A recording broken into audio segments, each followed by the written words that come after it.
Okay. So we were here. Second audio.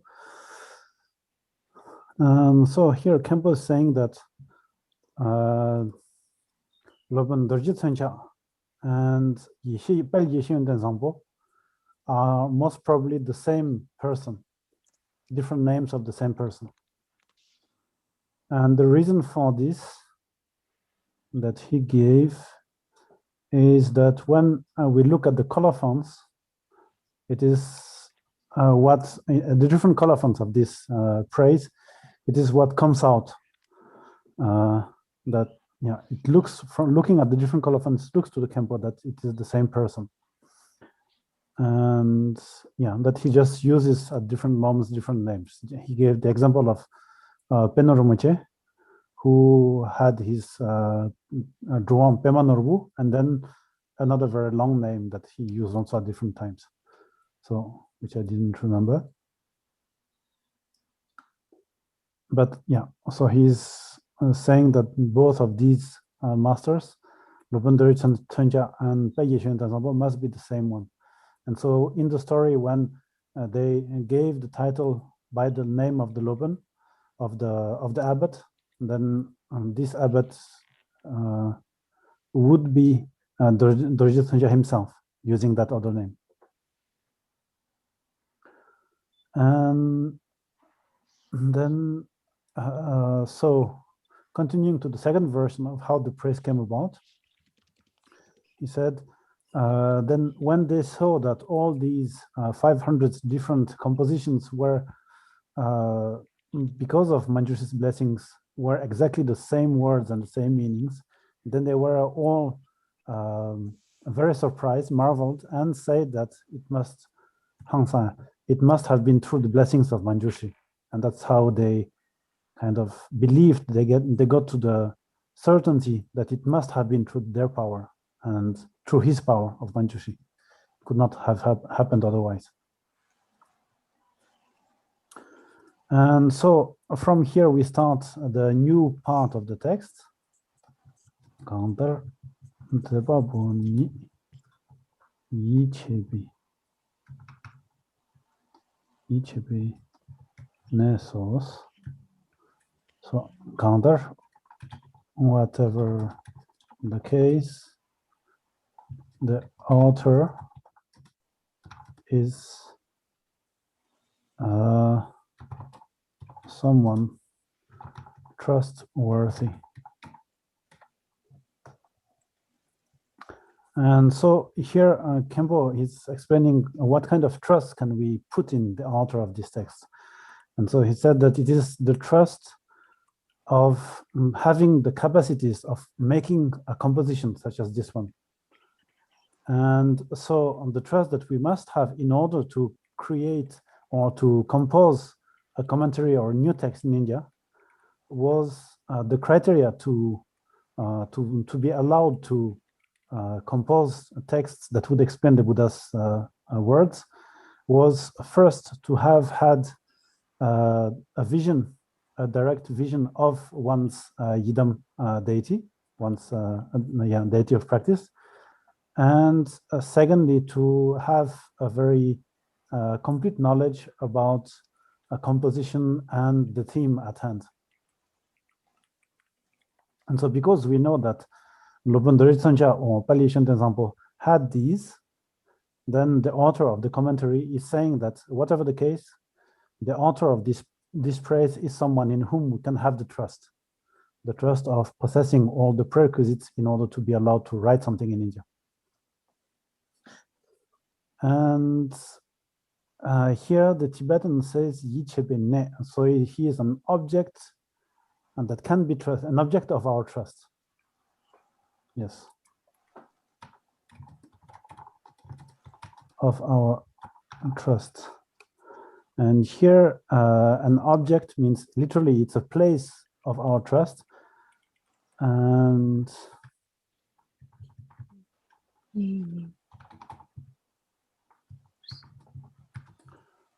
he said that it is to be a place of our trust is because we are the ones who have this trust. And so the object, or the one in whom we have the trust, the object of our trust, is at the author of this phrase. So that's why the Tibetan says here, place of trust. But put in plain English, it's just trustworthy. Is someone trustworthy, or is a trustworthy person, or something like that? If being more literal makes it more beautiful in language, of course, don't hesitate. Okay, and then next part. Dulcin, I'm just quickly wondering on this part that there was nothing written. Yes, it's because it's a copy from what was already above. It's just literally the same? Yeah, it is. You have the same here. I'm selecting it. I see. Page 4. Yeah, okay.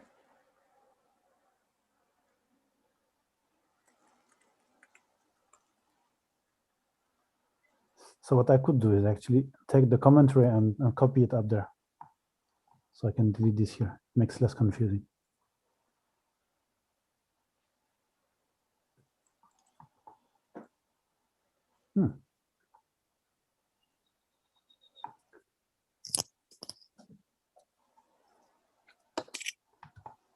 Okay.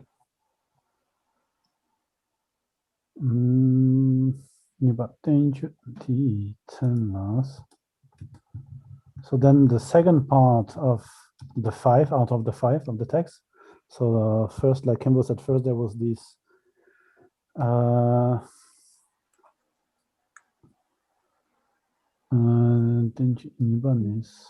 yes, the first one was the author. Then the second part was the name of the text, or the title of the text. Third one was the homage of the donor translation, etc. So here we reach the second part, and yeah, details, title, name of this treatise is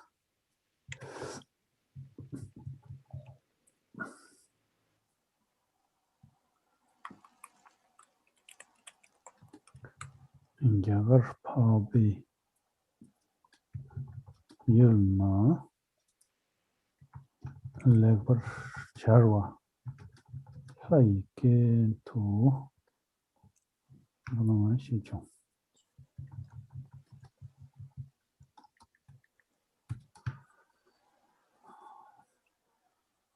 and so in the language,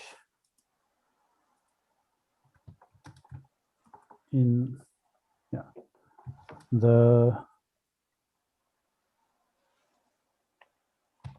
perfectly arranged language of the gods,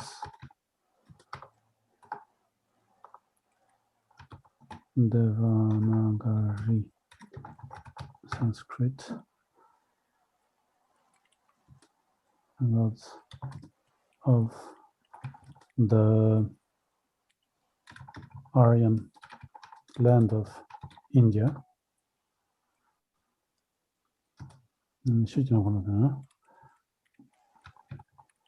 Yes, then again here we'll have to Jnana Guna Phala Nama Stuti.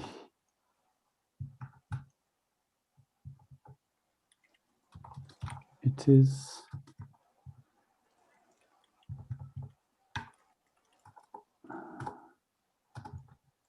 Stuti. Okay.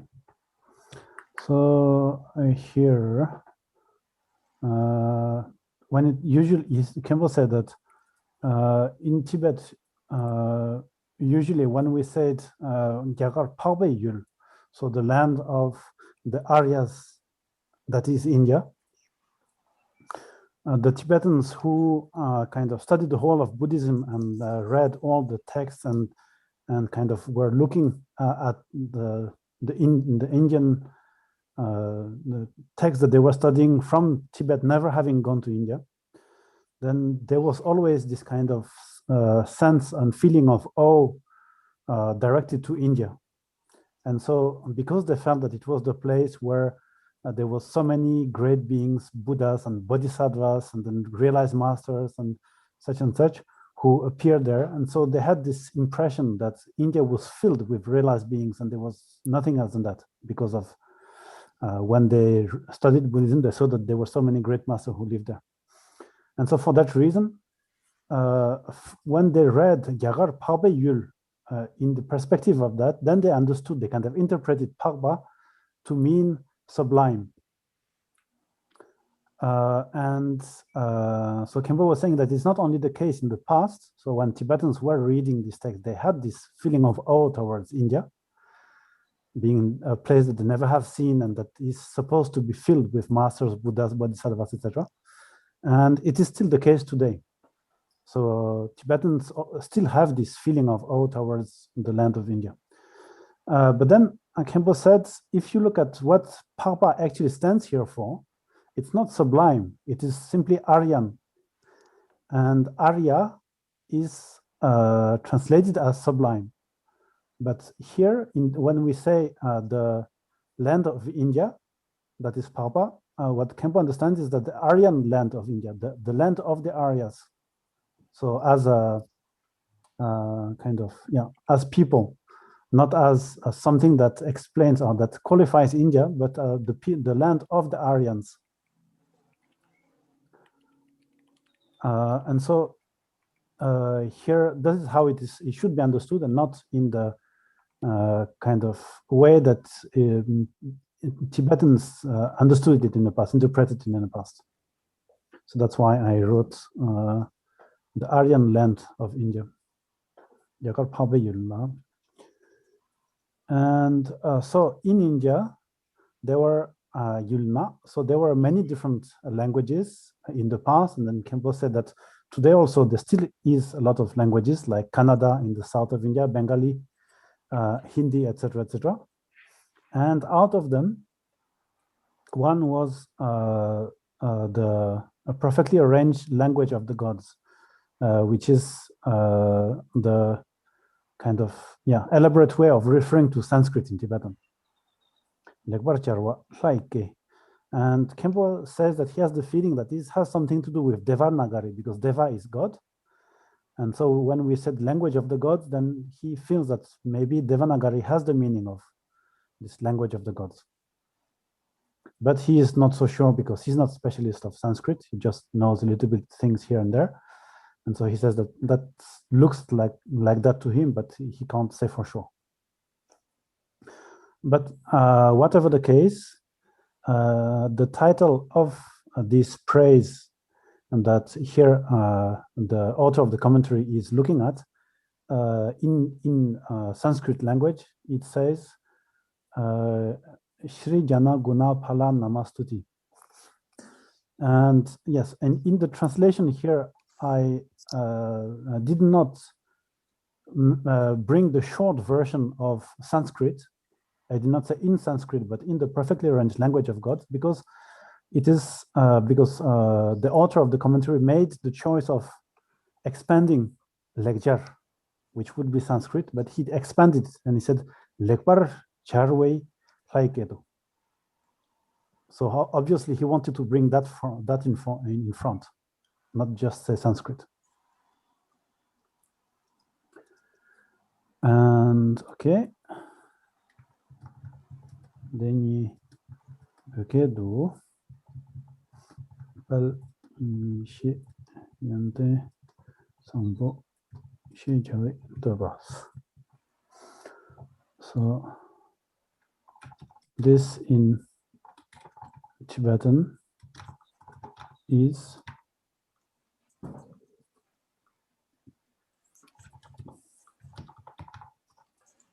glorious wisdom, qualities, a noble. So here we have, yes? So if you write the Tibetan also. Exactly. So this is something that kind of different translators some dare translate it and keep the Tibetan, some don't dare, and it's like I saw many different solutions. But it's true that the problem is that if I put in Tibetan Pali Yeshiyonten Zangbo, then I will have to put in English glorious wisdom qualities noble. And this is an addition that maybe some translators do not feel very comfortable doing, because it's not directly in the original text. But yeah, that's the most logical thing to do.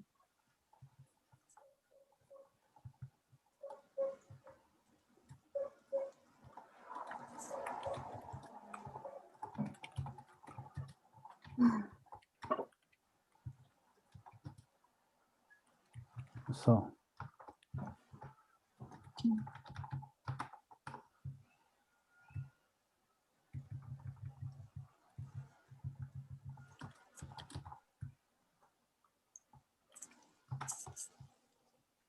I'm rather shy, so I put in square brackets. So then here at the, so Kempo kind of looked at both the Tibetan and Sanskrit and said, we have Pali Yeshiyonten ensemble, which we have already seen together in last session. And so bringing the Indian together with the Tibetan, the Shri would be Pal. And about that, Kempo said that even nowadays in India, when people are invited, when a personality or a guest is invited and there is some speech made about him, then he's granted the title of Shri. And so it means someone who is superior or has specific qualities. And in the Indian use of Shri, then anyone with a lot of qualities or who is very rich, has a lot of properties, who is known, famous, who has a position, who is kind of has power. When someone has this kind of qualities or is in this sort of situation of position, then the Indians will give this person the title Shri. So that's for Shri, and then Yishe and Jnana, no problem. And then we reach Guna, Yunten quality, he didn't say much also. And then we see that here Pala is rendered, or is it translated in Tibetan as qualities, Yunten. And what the Kempo is saying here, maybe it's, yes, it's here. He said that usually the Sanskrit equivalent for qualities would be Bhadra, like we have the Sangchumanam. And so I will not be able to recover the whole name in Sanskrit of the Sangchumanam, so the prayer of the good actions. And so it is Bhadra Charya something. So and we also have like Samanta Bhadra for Kund Zangpo. So obviously Zangpo is the Bhadra is the right choice for Sangpo, and yet here it is Pala that is translated. And so he went to search in Sanskrit why actually is that, and Kempo said that Pala is something that is a word that is used for fruits, etc. So when a tree gives good fruit, a good amount of fruit or fruit that are good quality, then the fact that these are fruit of good quality is understood as noble, as of something that is good. And so it is this fruit of good quality that has been translated. The choice of translation by the Tibetan has been to put Zangpo in there, noble. Maybe for the sake of being short, I don't know. Yes, so that's how it has been translated. And then the last part is Nama means, then Kempo said Nama, because there's the A under the Na, which makes it longer, so long A. Nama is Shejawa in Tibetan, so it is called. And Stuti is praise. And Campo said that there's a lot of different Sanskrit words that can refer to a homage, to praise, to just like we have also in English. He said praise, then you have, yeah, I don't remember which word exactly he used, but some other word. And so, yeah, stuti is one of them, and it means praise here. Okay. So until here, nothing, no? Once again, if there's something, please stop me and ask me clarifications. Yeah, of course. Okay, so now we reach the third part, which is the homage of the translator.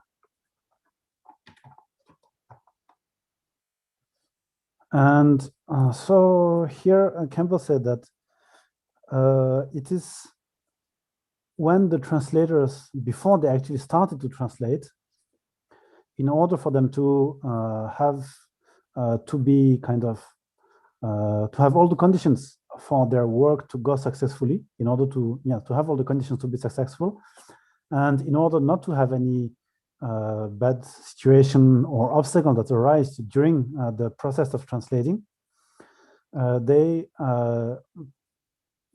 took the habits of inserting just after the text, just after the title and just before the text begins, translators took the habit of inserting a homage for that purpose. So at the beginning, there was nothing such as the homage, the translation's homage that identifies the Pitaka, etc. But it was for these other reasons that the author usually made a homage, paid homage to the deity of his choice. And of course, this translation's homage is not found in the original, in the Sanskrit original. And it is only after the first period of translation, when the king Tirabhachen was in power, that it was decided by royal decree that the homage to the Buddhas and Bodhisattvas should be inserted by translators when they were translating something that was belonging to the Sutra Pitaka. And the reason for that is that the Sutra Pitaka deals mainly with the lives and experiences and realizations of the Buddha and Bodhisattvas. So for that reason, the homage should be the homage to the Buddha and the Bodhisattvas, to Buddha Shakyamuni and the Bodhisattvas. And if the text that they were translating belonged to the Vinaya Pitaka, because the Vinaya Pitaka deals with the law of cause and effect, and that there's no one who is, except the Buddha, who is qualified to understand in all its detail the law of cause and effect. It is for that reason that the homage to the omniscient one is inserted when it is a text belonging to the Vinaya Pitaka. And if the text to be translated belongs to the Abhidharma Pitaka, since the Abhidharma contains definitions, instances of what is defined, and categorizations, and all a series of things. And because all of this is explained in very fine detail, and is put into systems that are very fine and very complex, the Abhidharma becomes something that is very difficult to approach and very difficult to understand. And for that reason, in order to understand properly the Abhidharma, we need to develop intelligence or wisdom. And for that reason, then the homage to Manjushri, who is the deity of wisdom or of intelligence, is what was decided. And so these are the reason for this. So this is the second reason of the existence of this homage of the translation. And the third one is for things like in order for in order for the translation to accumulate merit, and for the translator to accumulate merit, sorry, and in order to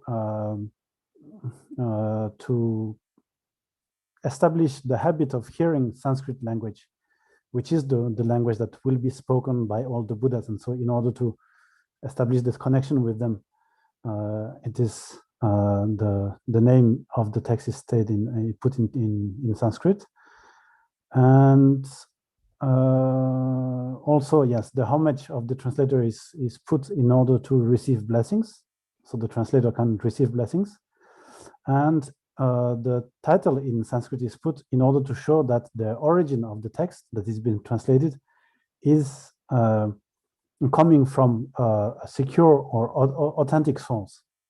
So to show the authenticity of the text that is being translated, the original title is kept in Tibet, in Sanskrit also.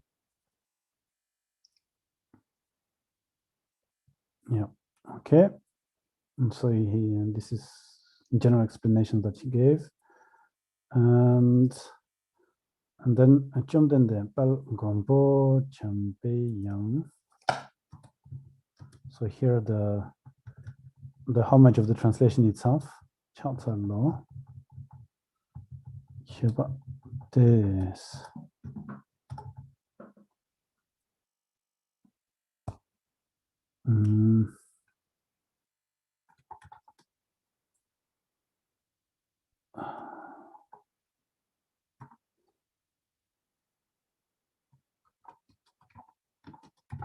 Homage to the Bhagavan, Blessed One, glorious protector Manjushri.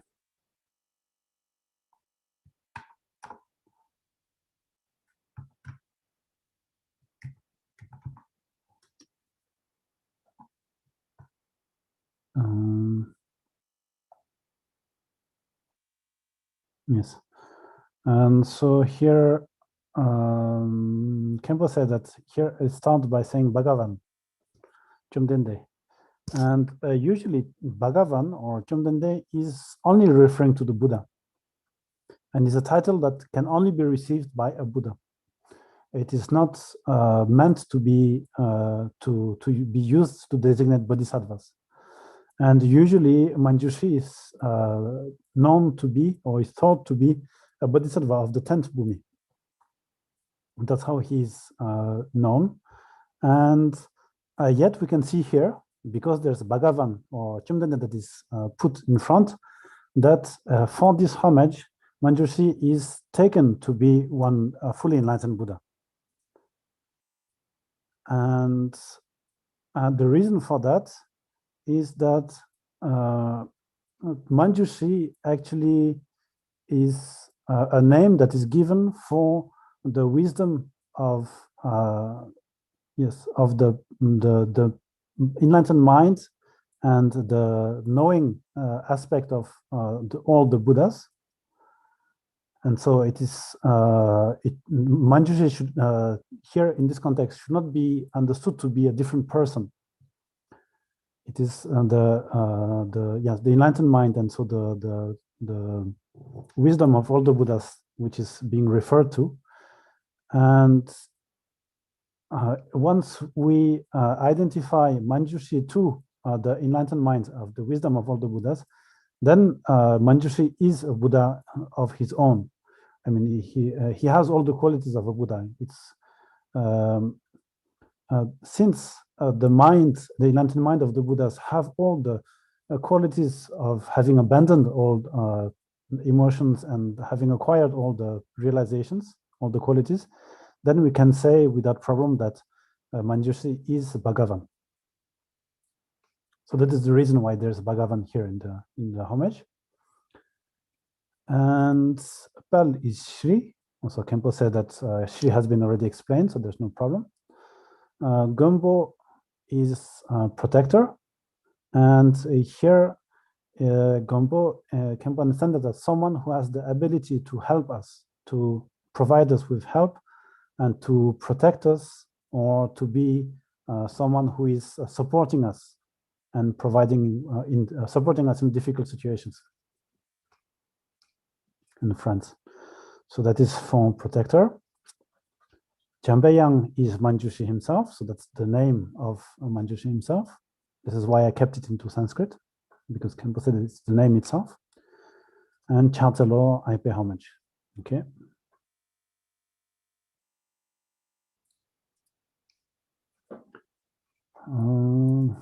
What are we? Cure. Malo. So goodbye. Egyptian, the word that meant protector, which one was it? Gunpo. This one. Cool. Thanks. Yeah.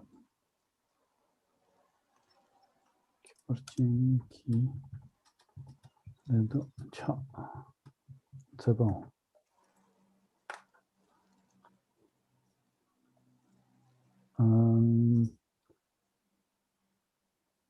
So the Lotsawa translator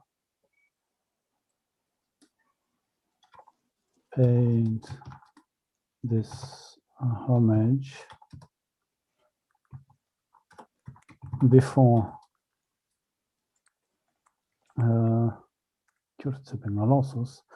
before starting the translation process for a specific reason.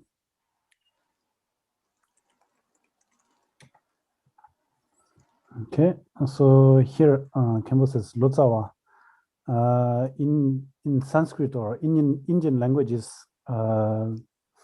it was pronounced rather Lotchawa rather than Lotsawa. But Kempo says that doesn't change very much. And the reason why the Tsa came into Tibetan, the pronunciation Tsa came to Tibet rather than the Cha, is because of the origin of the Panditas who came to Tibet in the first place. Some of them were from Kashmir, some from Magadha, etc. And so because of the accents of the Panditas who went into Tibet, sometimes we find Cha, sometimes we find Tsa, etc. But it doesn't change the meaning. And so the reason that we have to understand in this passage, from the specific reason, the reason is the tree that we have cited just before.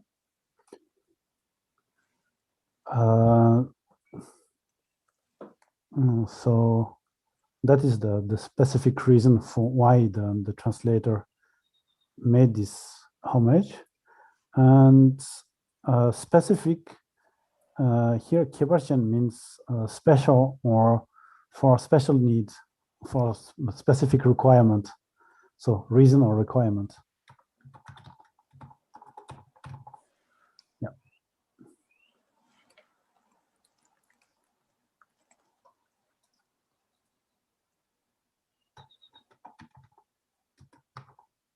Okay, so now we reach part 4, which has 2 subparts.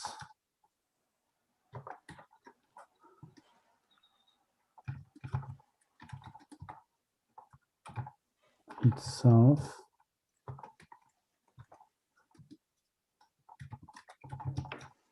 benefits.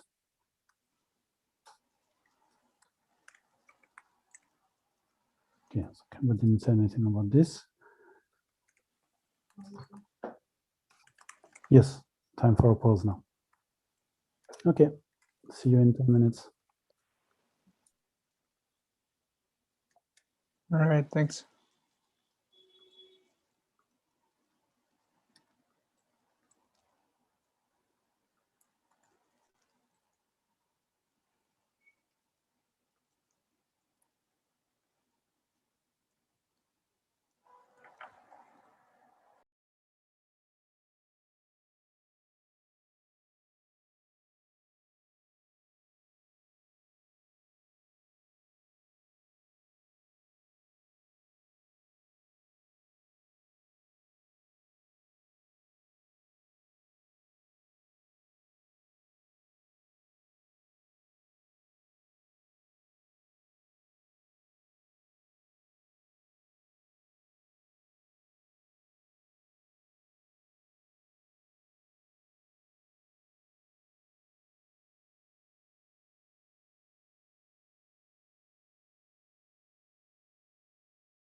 Okay, so continue.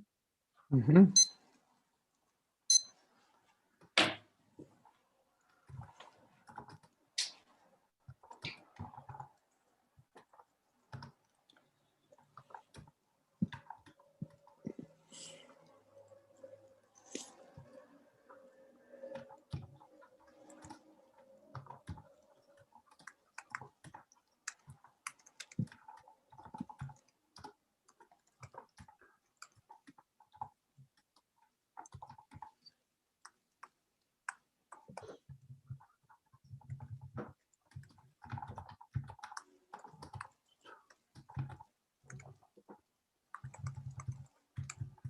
Okay.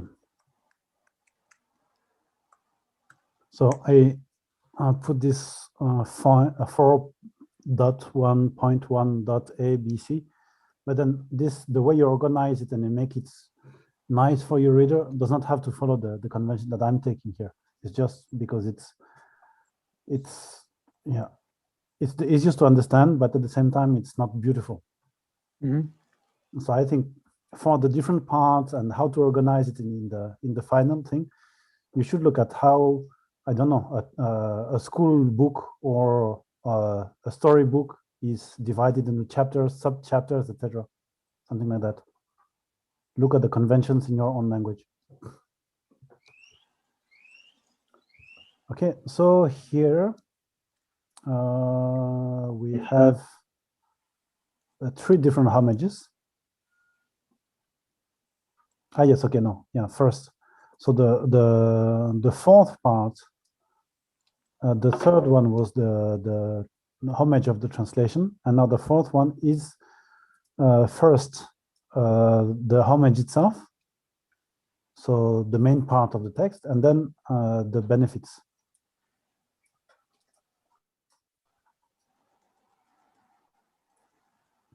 Ne means real. So the homage, the real homage, or the like the main part or something like that. I don't know exactly what is the convention and how they translate that, but that's what it means, like the main content of this book, of this commentary. And yes, and so the benefits, it's just like, yeah, in the Tara homage, you have first the 21 homage, and then after you have the benefits of it. And so here we'll also have benefits. And so for the homage itself, there are the homage is in 3 parts. First, paying homage to the mind, paying homage to the speech, and pay homage to the body. And here, Kempo was saying that usually the order that is presented is upwards, meaning from body, speech, and mind. And here it is the opposite. It goes down from mind, speech, body. And Kempo has the feeling that this is because the point of view of the author of the homage is to first pay homage to what is the most important, then pay to the second most important, and then to the last important, the least important one. And yes, so that is why out of course, body, speech, and mind, the mind is the most important. And that's why we have the mind first, and then the speech, and then the body.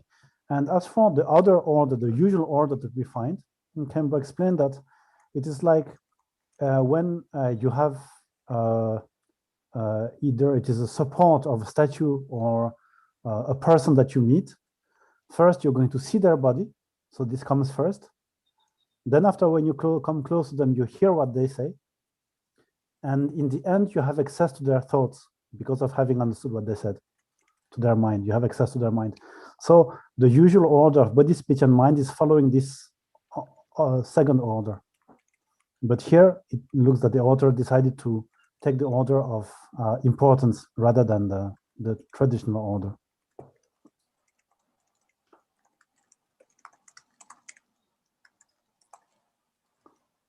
Okay.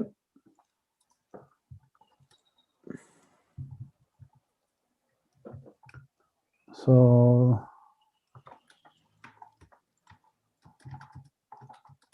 two parts.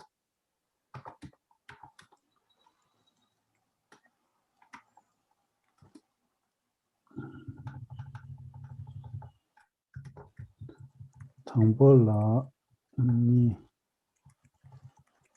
캔베 고네 더반tam 제위 더바오. So paying homage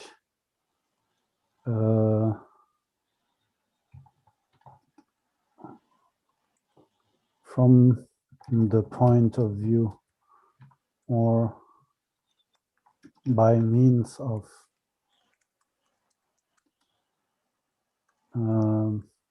the Canva. Canva. Let me just see how they translate it into the dictionary.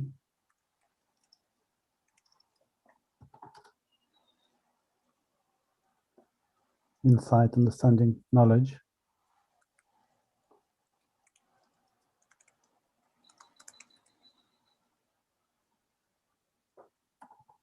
Yeah, his, because it's Manjushri's. Knowledge, knowing, knowledge. And then 4.1a and 2 would be homage from the point of view of his love.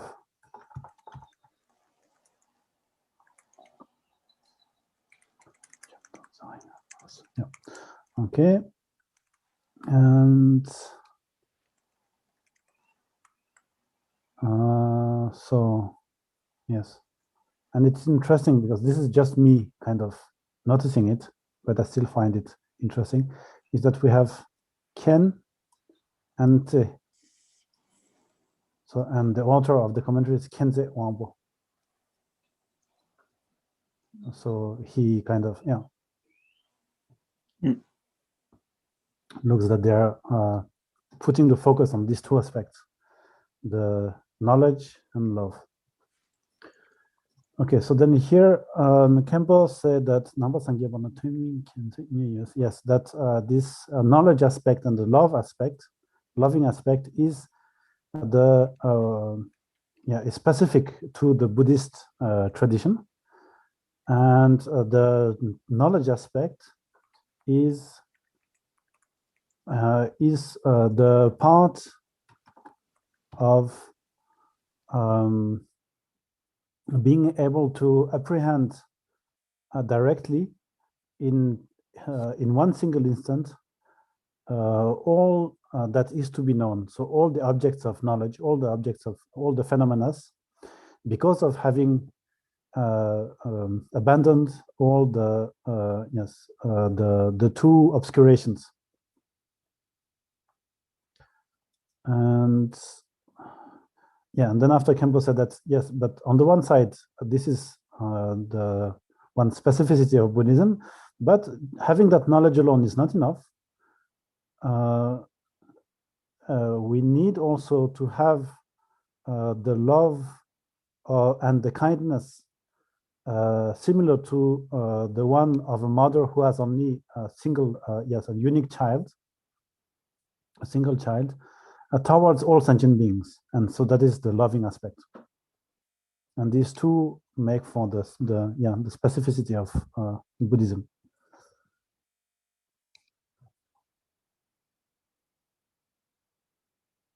Okay.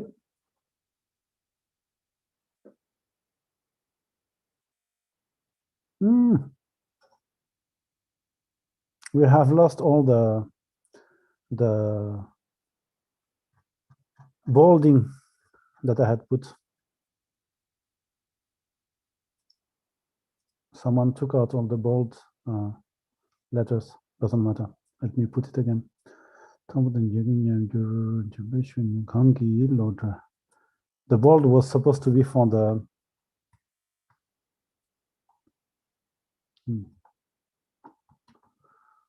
the words of the praise itself. L'autre type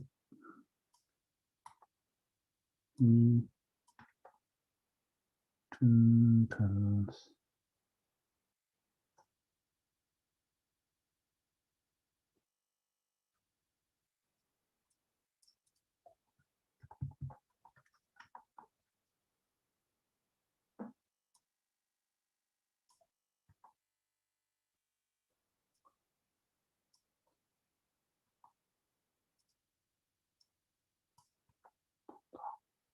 neither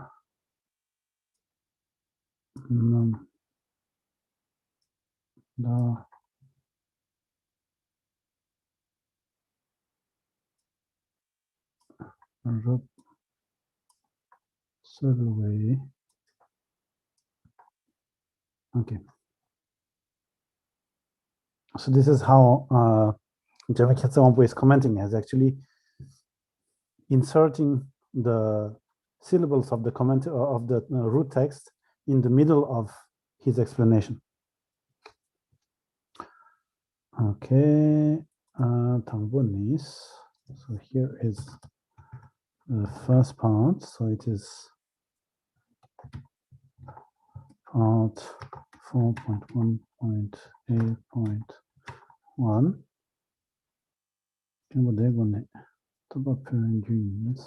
Yes, and then yes, what I didn't say here is that Kempo said that about the loving aspect, he didn't want to develop at the moment because it will come afterwards.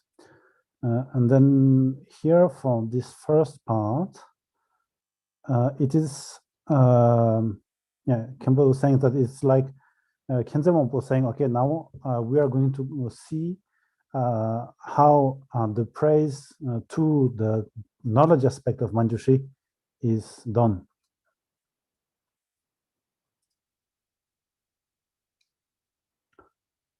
Quelqu'un lecture Chambel Chenou Kanki Kempi Rodni.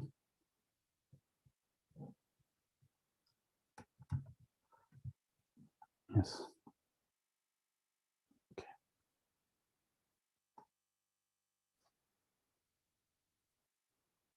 Yeah, so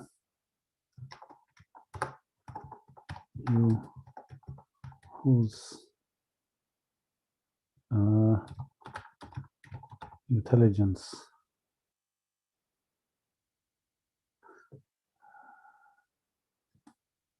yeah, so I'm going to do the same actually. I'm going to put into bold the words of the original phrase and Kankis. Joaquin Yabjushinam.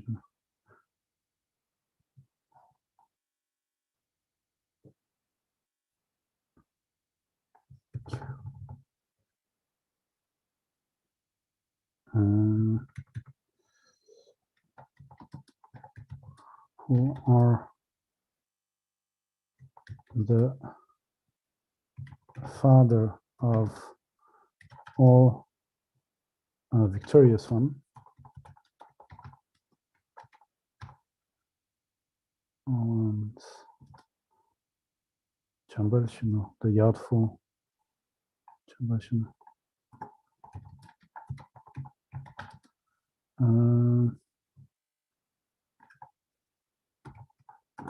Gentle melody.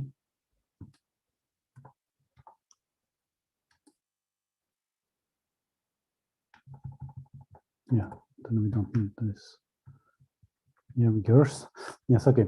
So here, Gel, so the victorious one.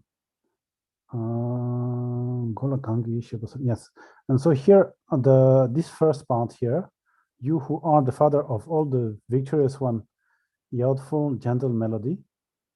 So this is in order to command for the very first words of the praise, which is Kangi. Kangi means whose. who is, like Campbell said, who is. So whose.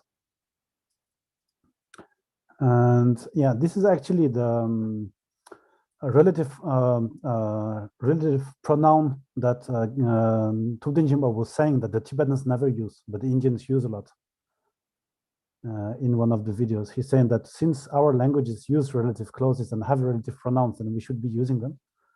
And so in Tibetan, that's the way that they render the Sanskrit ones, even though they don't use it for themselves. Okay, so, and then the commentary says, yeah, Kempo was saying first, the author of the commentary is defining who is this, whose intelligence, who is this person referred to. And that's why he puts right before it, he says, you are the father of all the victorious ones, the youthful, gentle melody. And so now to go through the words. So victorious one, victorious is referring to the Buddhas. And then here we're saying that he's the father of all victorious ones. So in other words, yes, so Yap is the honorific form. And so Kempo is just saying Manjushri is thought to be the father, like Pa, Appa, of all the Buddhas. And the way that we understand that he becomes the father of all the Buddhas is the following. In order to get enlightened, to obtain the enlightenment, if we do not have the two kinds of wisdom, the wisdom that apprehends things as they are and apprehends things in their diversity, so these two kinds of omniscience, if you do not have these,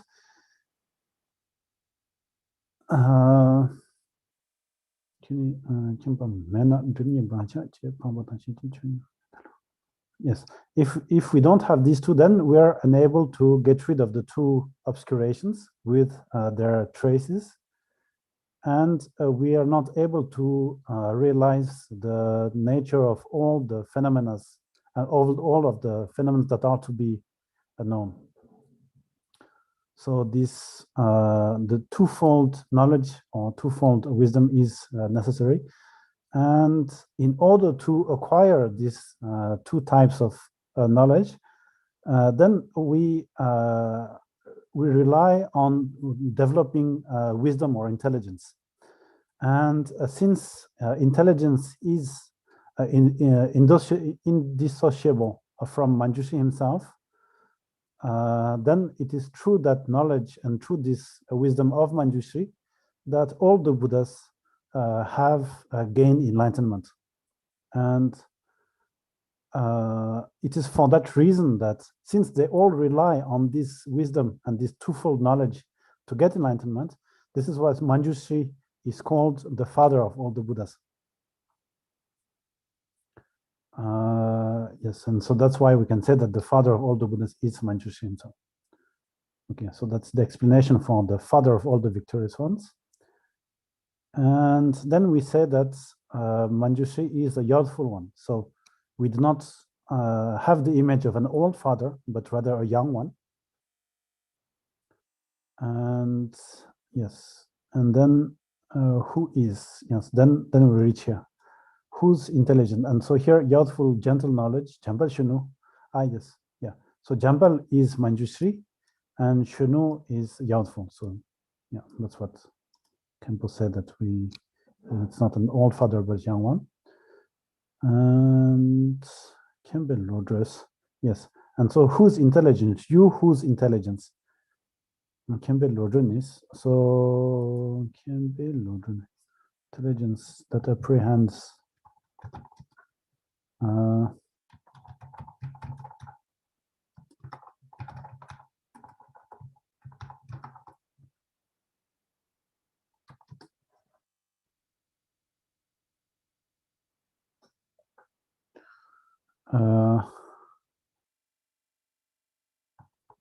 yeah, and the ni can be is as follows.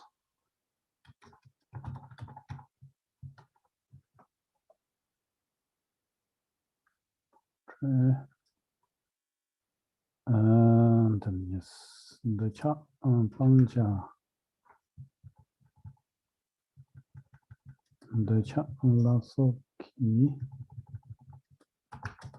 so nyamong pa tong ninong kubi so shiji chiba niki amba tada tene jambos. Yeah. So it completely destroys panja the challo so the one you patana tribute shiji triba nigi patada the destroy all the how do you say darkness of the two obscurations.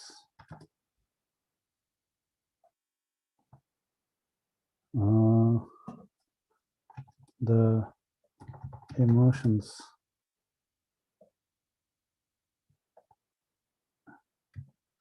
which have as root the attachment and so forth.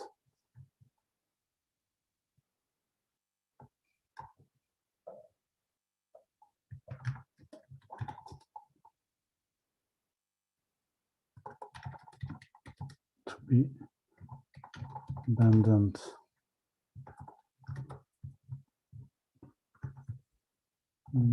So yeah, let me put into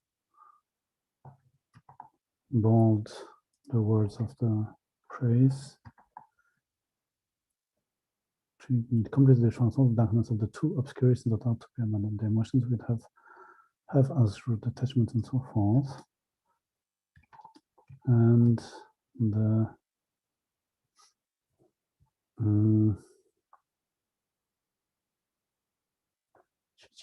yeah, obscuration, the emotional obscuration of the emotions.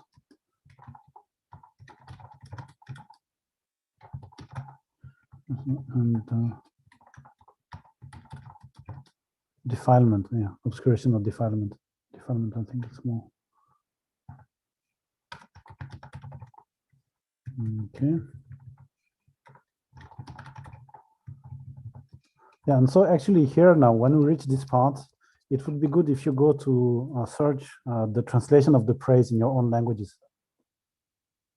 So you can see how to relate the words with the meaning.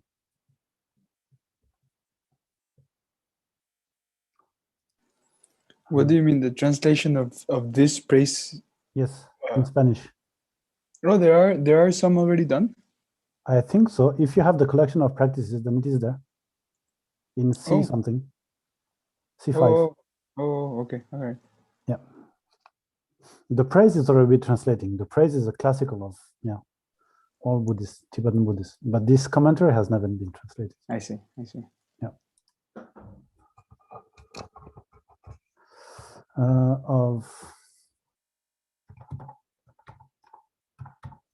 And the obscuration definement of knowledge.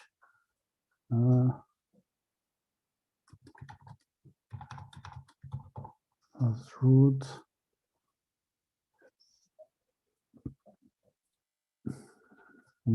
Attributes our the delusion of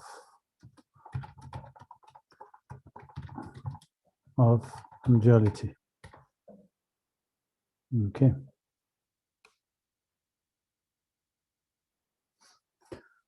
So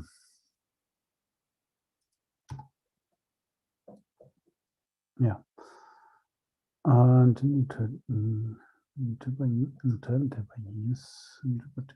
yes. And so here the image that is given for Manjushri's wisdom is we're saying that, yeah, not the image, but we're saying here the author of the praise, not the commentary, but the praise itself is saying that the wisdom of Manjushri is completely free of all of the two obscurations. And just in the same way that if you take away all the clouds that are obscuring the sun, then the sun can shine in a very clear and a very kind of brilliant way. The wisdom can shine very brightly and very clearly if we have got rid of the two obscurations. And it is for that reason that getting rid of the two obscurations is necessary. And so in order to explain what are these two obscurations, then we see in the commentary how they are defined. So the first one is the obscuration of the emotions. So this is the first of the two obscurations, which has, yes, which has as its root, maybe, yeah, the attachment and so forth. And that needs to be abandoned. So what is, yeah, so there, here for the two obscurations are defined, are yeah, said to be what needs to be abandoned in order to go through the different parts and levels. And so the first one is the one that is has as its root the attachments and so forth. And there's a part, let me see where he said that.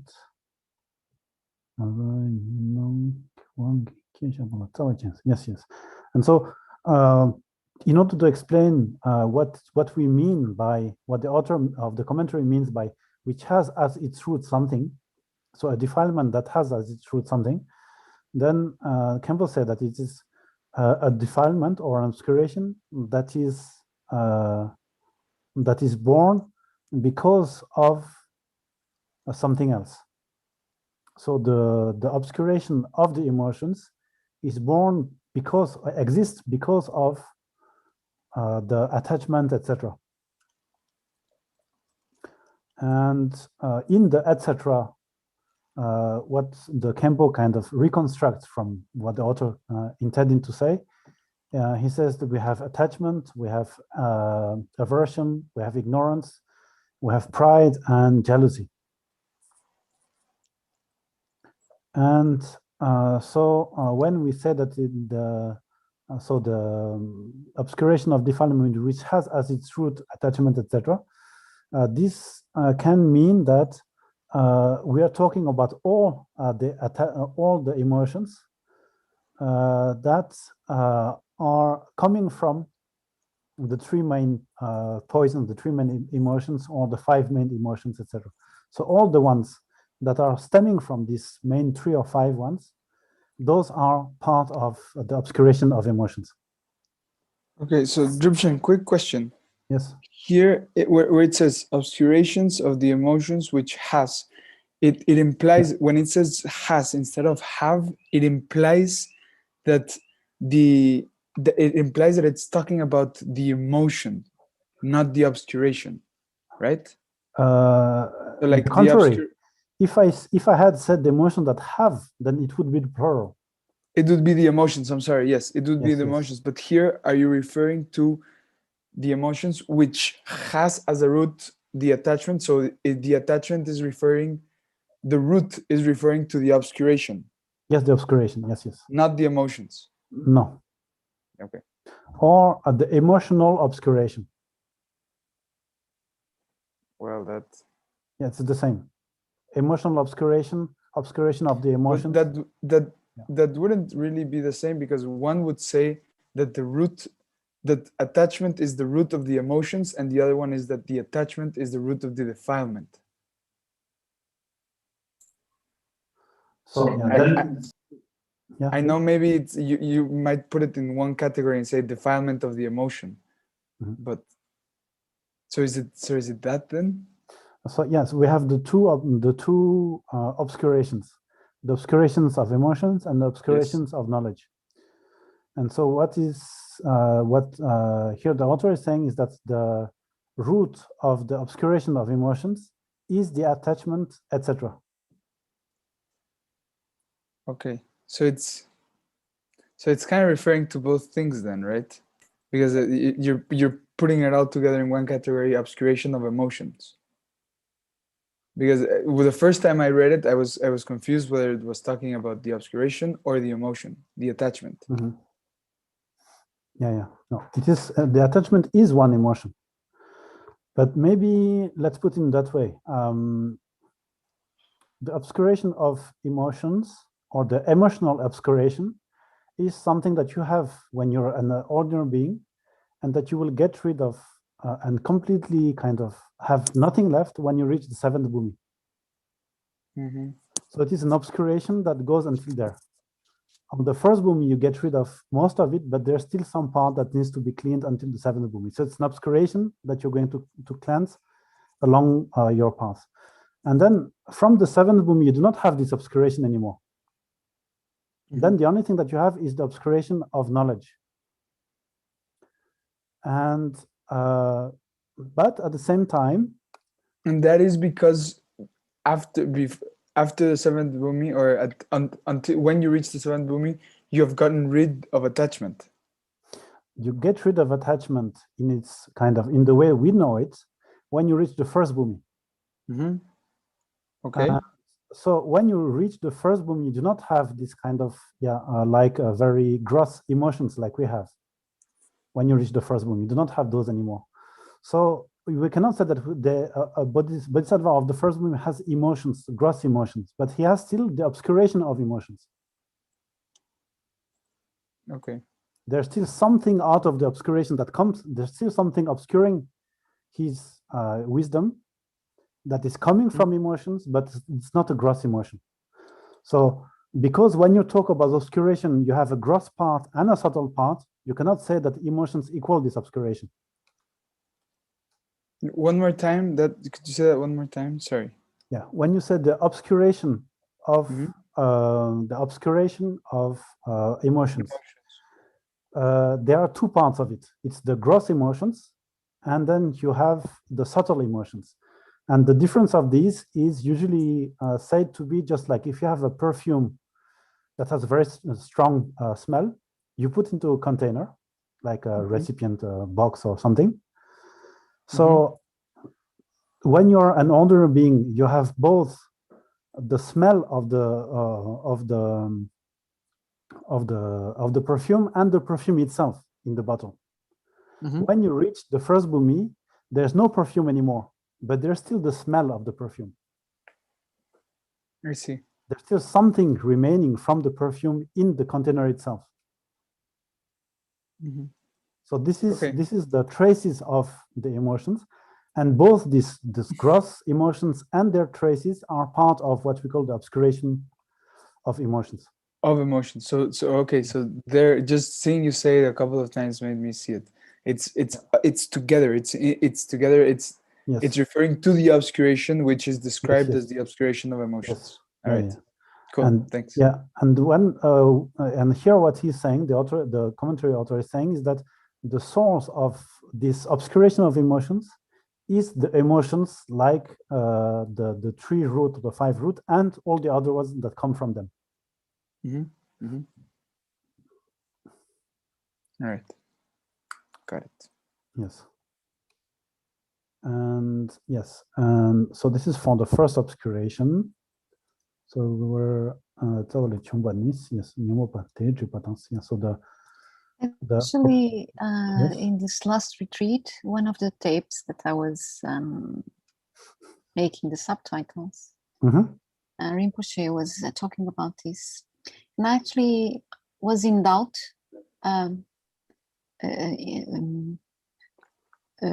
thinking about the subtitle.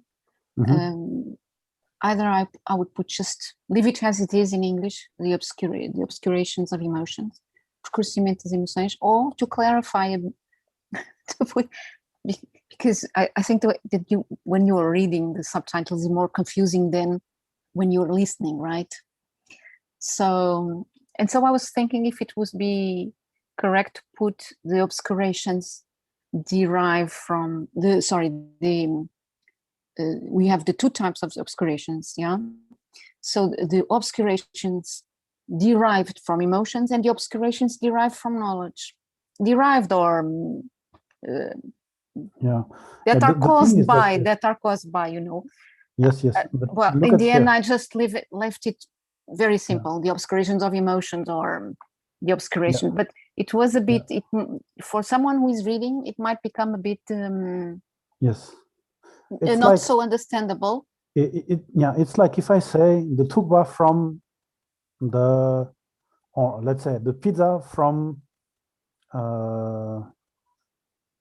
let's say restaurants X and Y. The pizza of restaurant X and Y. And here we have this of here. Sheje driba, nyumombe driba. Driba is the obscuration, and sheja is knowledge, and nyumomba would be the emotion. So it is the obscuration of the emotions and knowledge. The only thing you have in the Tibetan is this of. And so when you say the pizza of that restaurant, you could say the pizza made in that restaurant. Made or that comes from that restaurant. Yes, but then you're paraphrasing. So, yeah, but then you're paraphrasing because saying the pizza of such restaurant, such and such restaurant is already clear enough.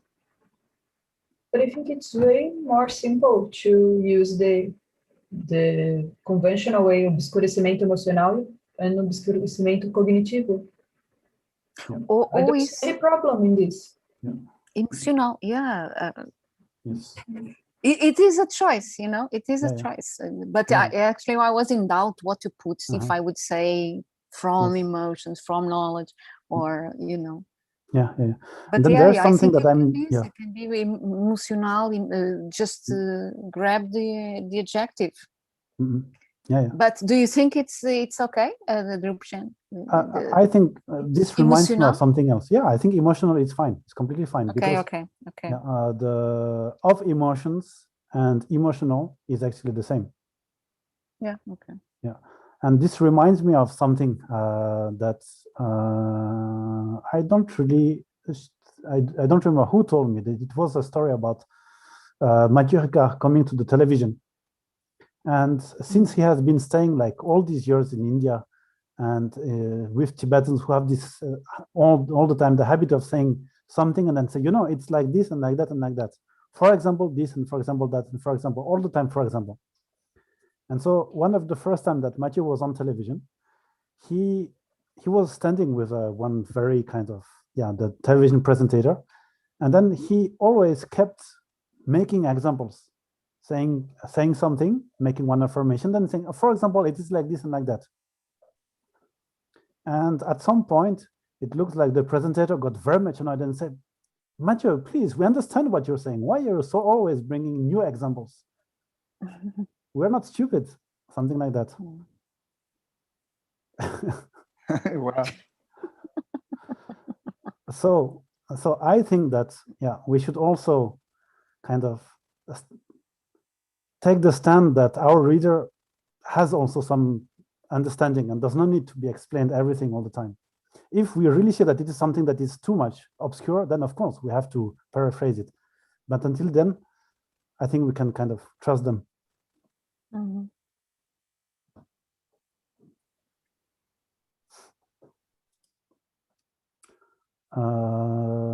Okay. But in the meaning of the paraphrase is not wrong. What you're saying is not wrong. It's just going beyond the translation. Okay, so we were here, yes. And so, yes, we finished the part about the obscuration of the emotions. And now the next part, the obscuration, defilement of knowledge that has a root the delusion of reality, of duality. And so here, duality, Kempo said it is here and there, what is over there and what is over here, me and the others, good and bad, etc. All of these are perception of two, literally. Duality is perception of two.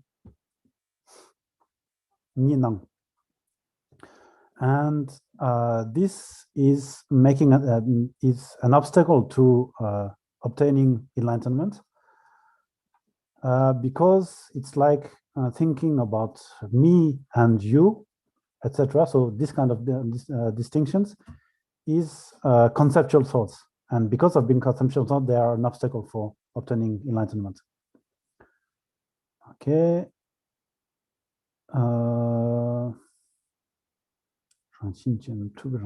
Yes. And so the delusion, delusion.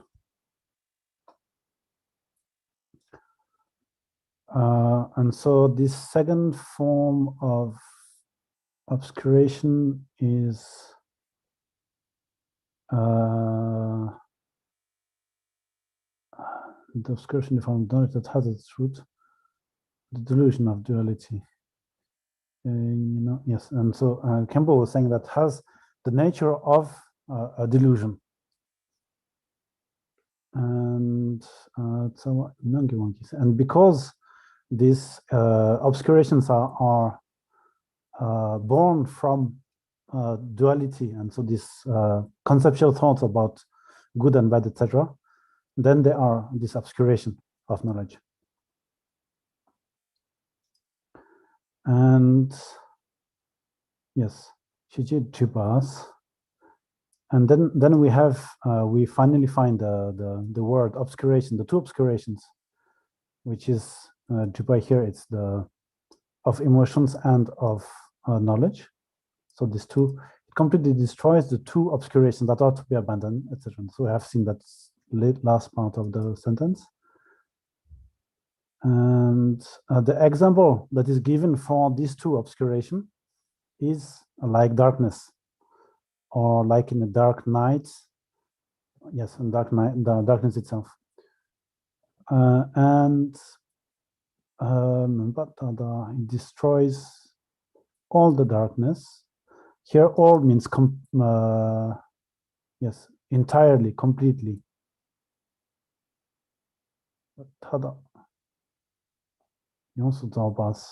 Completely, yes, in its entirety, all the darkness. So the darkness in its entirety. And Tene is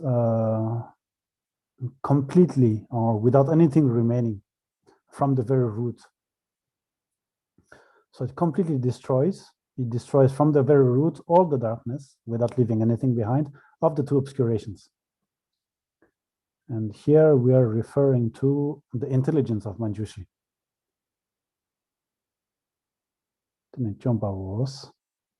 Okay, yeah.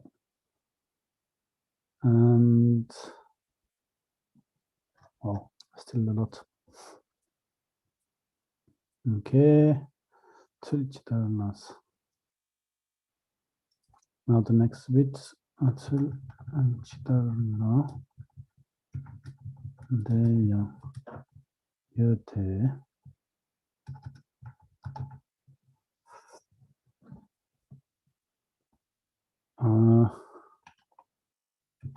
What way? In what way?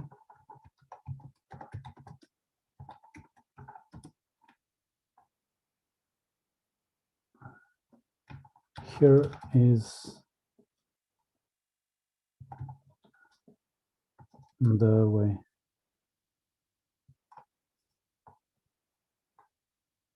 And then you this. There is such a way, or here is how.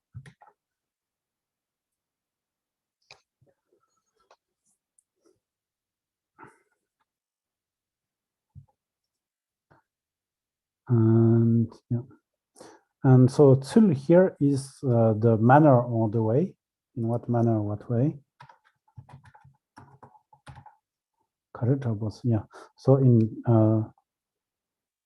what could be, how could be the way that Manjushri's intelligence completely destroys the two obscurations? So that's the question, and the answer is here is how, and then it's like, for example, then we go to the next part of the commentary.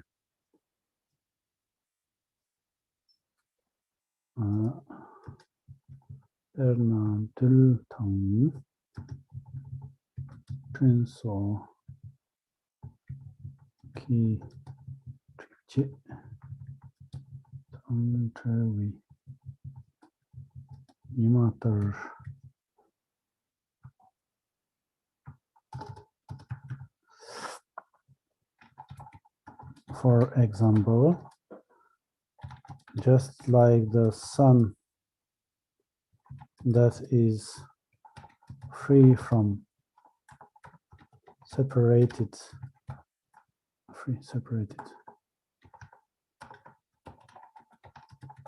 from skewering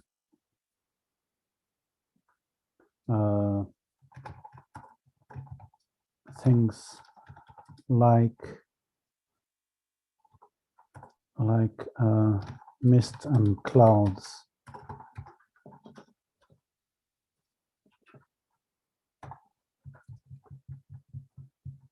Yep. Yes, so here we have to imagine that there's someone asking. So in order to kind of get to that point, the author of the commentary imagines that there's someone who asking, in what way would that be? That the intelligence of Manjushri dispels on the two obscurations. And then he imagines that he's giving the answer. Here is how.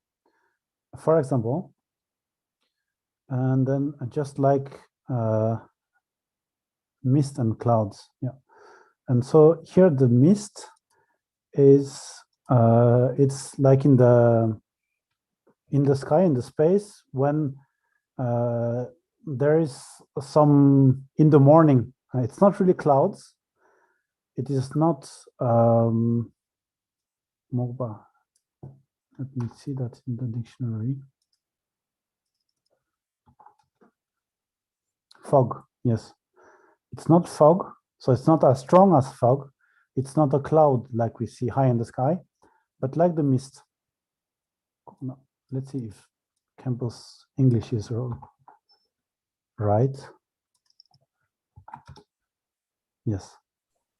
Cool. No. We had that in a lesson, day one. Day one, we had that? Yes, we had exactly that word. Yeah. Wow, okay. It's kind of an obscure word. Cool. Okay. Ah, Kalung. Yes, Kalung. Kalung, yes. Kalung, yes, this we had, this I remember. But Kogna is, mist is rather obscure. Something that I only see in text. Okay, so I meant Mukpa, actually. Mukpa, yes, Yeah. yes. Mukpa, yes. Yeah. Mukpa trip. Yeah, that's the word that we would use in Dharamsala, for example. When Dharamsala is in the middle of the clouds because it's high, they would call it Mukpa, fog. Yeah. Yes. Okay, so dul here, literally, as we'll see in the dictionary, it has the meaning of dust. But here, the way that Campbell understands it is trying to see if there is this meaning that Campbell gives it, but it doesn't look like.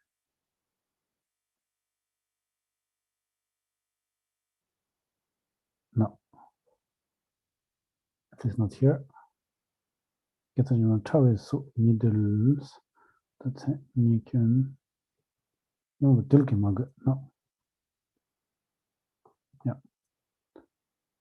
No. So the meaning that Campbell gives is something that is kind of making the sky unclear, but it's not as strong as fog or cloud. And so he said it could be the mist, or it could also be like when the air is very polluted, like in big cities, when there's a lot of dust or things like that. And so the pollution also could be understood to be this dul here. And so when the sky, or yes, the sky is, when the sun, yes, is free from such mist or pollution and from clouds, and we have here and so yes, the author of the commentary puts so also here, which means etc. And so we have dul, which is mist, we have clouds, but in the etc. we could also fit mukba and such other things that are preventing us to see clearly the sun. And and so everything that is obscuring the sun is given as an example for the two obscurations. Because they are obscuring the sun from being clear, just in the same way that the obscurations are obscuring the wisdom to be clear and to be brilliant. Okay. And so when we say that just like the sun that is free from obscuring things like mist and the clouds, so to be free is not having anything at all. And so if the sun is free, this is the Tibetan way of putting it, the sun is free of clouds and mist. From our perspective, we'd rather put it that it's on our side of the thing, not on the side of the sun, that there's cloud and mist, but that's the way that Tibetans think. And so they say that it is like the sun that is free from these things that obscure the rays to come in a very clear manner. So then if the sun is free from all of this, then it will be extremely clear, and we'll be able to see everything extremely clearly without any darkness, or there won't be kind of dark places in the objects that we try to see when we're outside. And he said, even if you put just one single hair in our palm, if the sun is really bright, if there's no cloud or anything, then we can see it very clearly, without any problem. A single hair in our palm.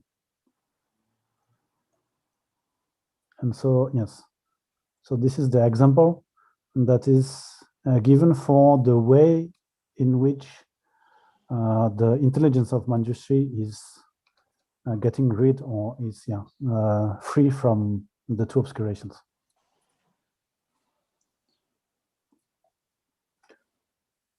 Okay. Niji Khyampa Deyang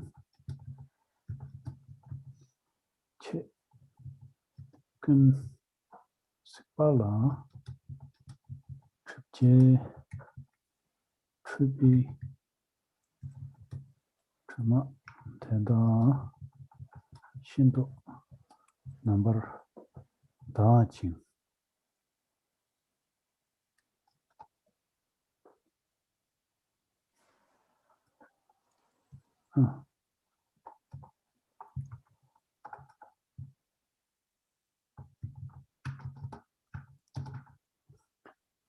And so his knowledge, here we see that we have Ni, we do not have Manjushri, we do not have Kong, but we have Ni. Ni means itself. And Ni, he's referring to Manjushri, so his knowledge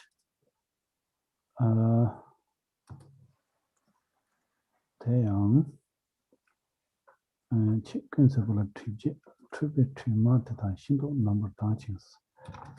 is absolutely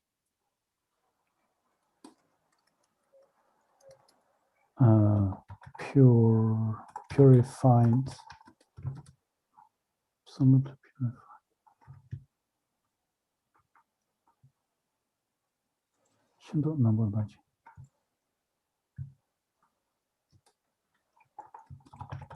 Completely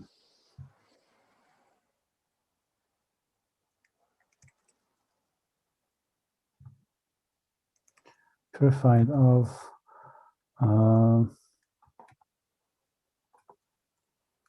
the stains of delusion that obscures the apprehension of all phenomena, things. Yes, so that's the machine, yes. So here what Campbell said about his knowledge. So but his knowledge, so I said that the way that Manjushri's knowledge is kind of shining is just like the sky, the sun that is completely free of all clouds, etc. So it is in this way, and is absolutely, so it is very much, and completely is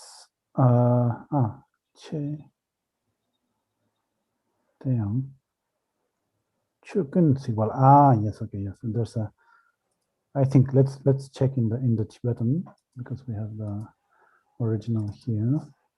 I think there's a spelling mistake. Chukun Zibala. Yes, Chukun Zibala. Yeah. Okay. So it is not Che, but Che.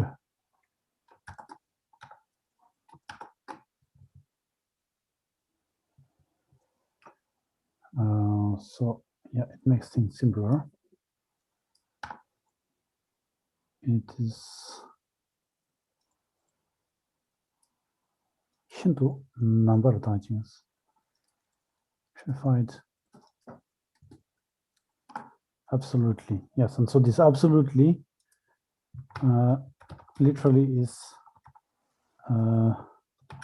very much in all aspects.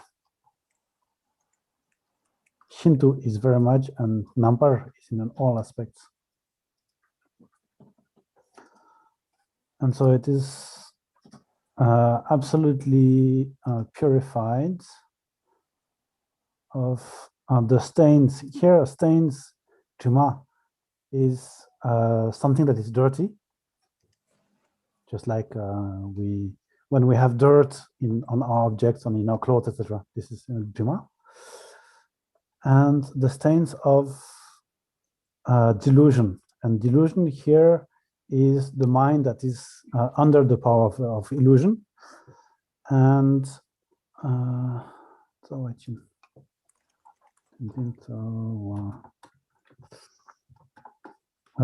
and this delusion is the two ways that we have the delusion is the emotions which have as their root the grasping to something that is real, that exists really, and the obscuration of knowledge that has as its root grasping at duality.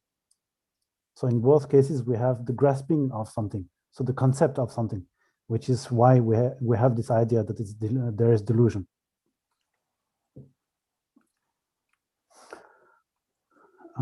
Okay, so this is a stance of delusion that obscures.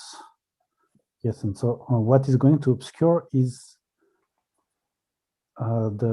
these two, and so all the stains, the two obscurations, and what is obscured is what is obscured is the ability of apprehending all phenomena. In other words, omniscience.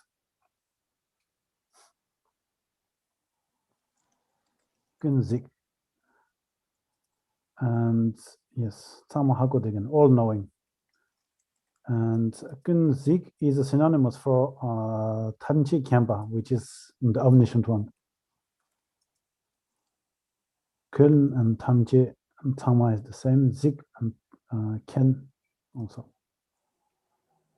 Okay, so here we have from the root text what we have neither nanda. Nanda. Yes, we have nanda. So it is absolutely purified. Absolutely purified. Yeah, so maybe we make a pause now.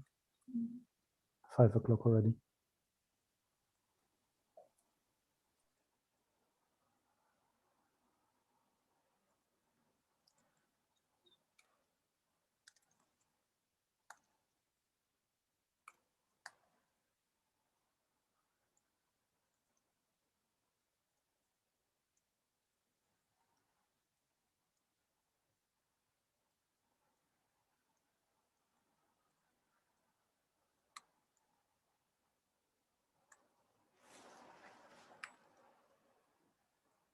All right.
Santiago. You have moved place, huh?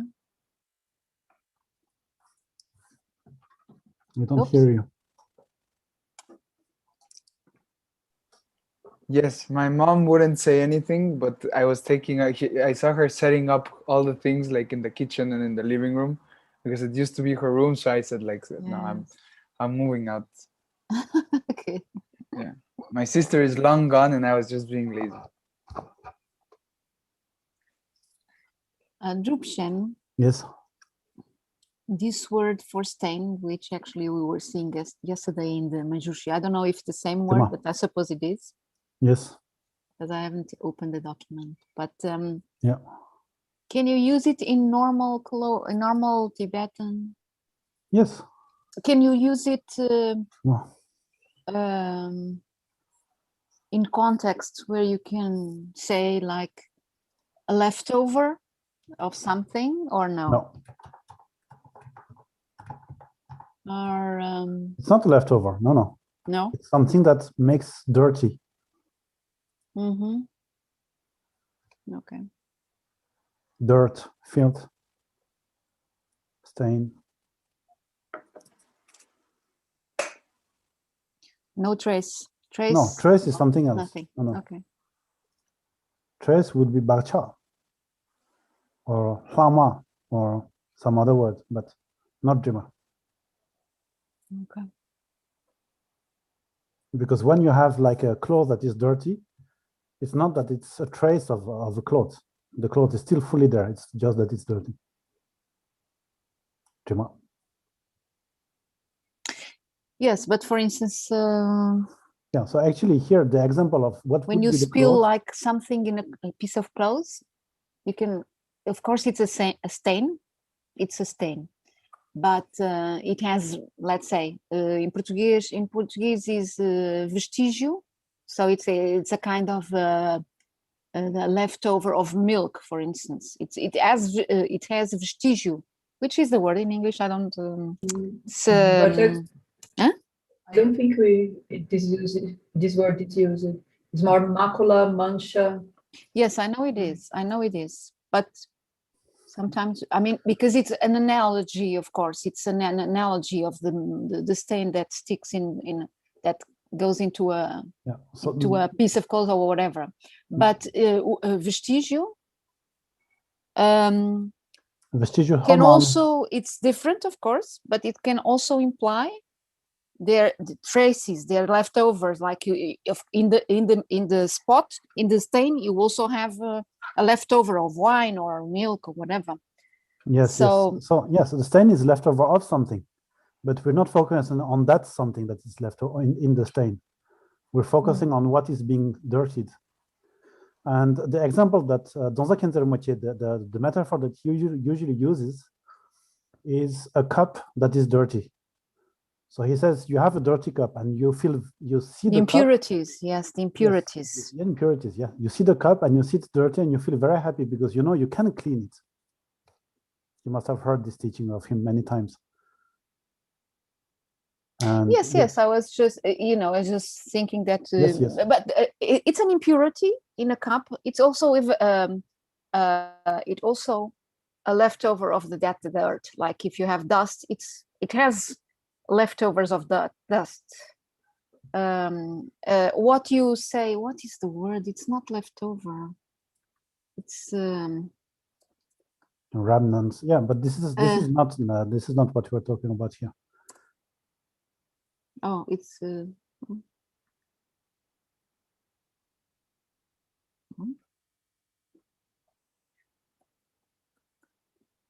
yeah, I know of course no, that actually, well, yes, in English it's a bit different because they have just the trace, which also we have traços in Portuguese, in sinais, which also we have sinais, or yes, they do have the literary form vestige. Yeah, but vestige, yeah, this is like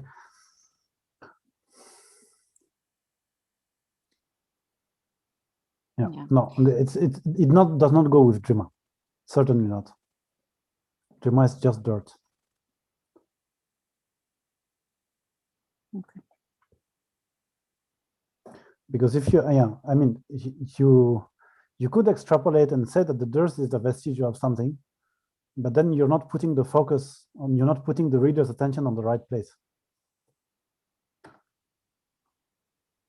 No, the question is, of course, that the analogy, these kind of analogies, unlike the cloud, which is impersonal, the spots have a negative connotation, more negative, like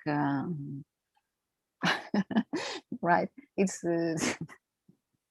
that's what I don't see it so much. I don't see it so much in Tibetan. I don't see that there's this negative connotation. Okay. Just like Donzaken Machi was looking at this cup that is dirty, and he feels very happy. It is not kind of thinks that this dirt is negative. Yes, it's negative. That's something that needs to be removed. Yeah.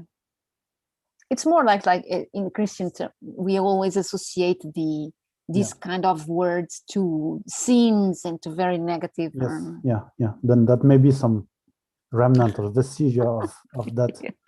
Yes, absolutely.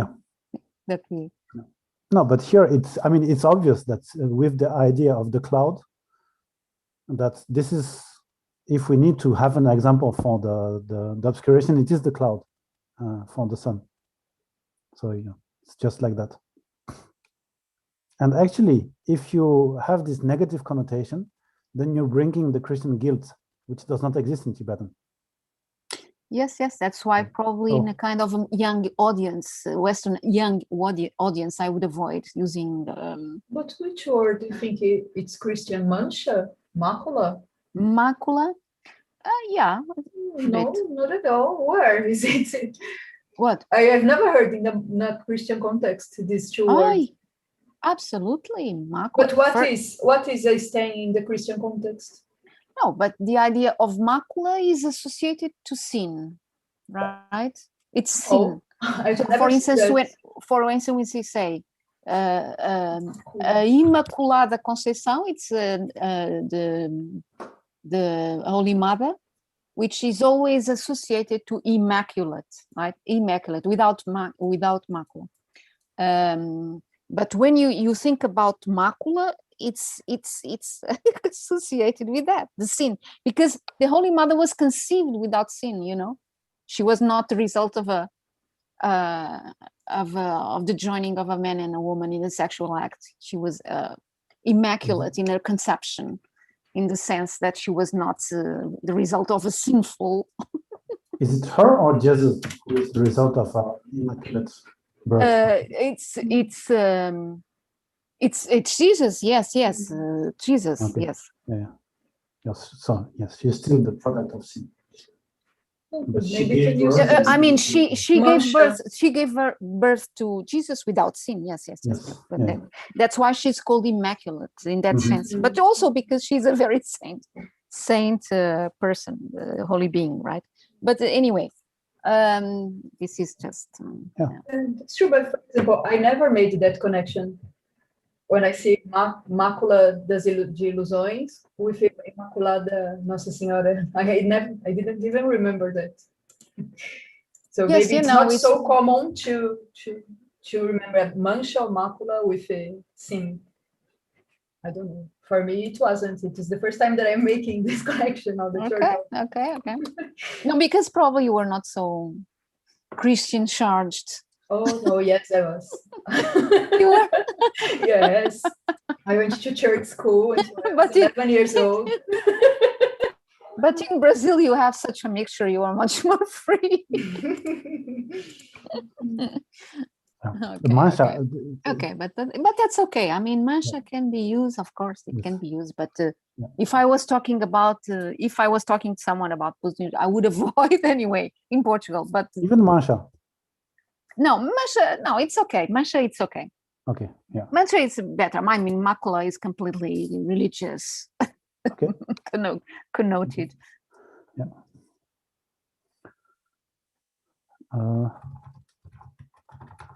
This is because 진짜 타다마 주비 이 새끼는 rabto sermesos.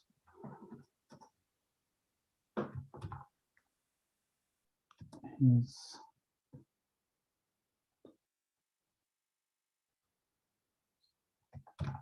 the light of his wisdom. Wisdom shines perfectly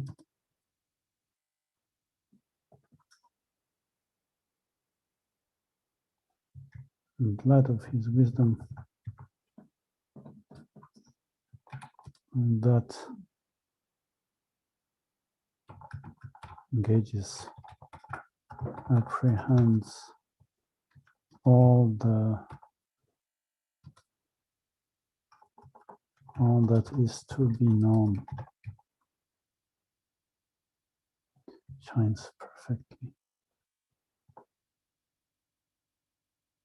Rabto sermesos.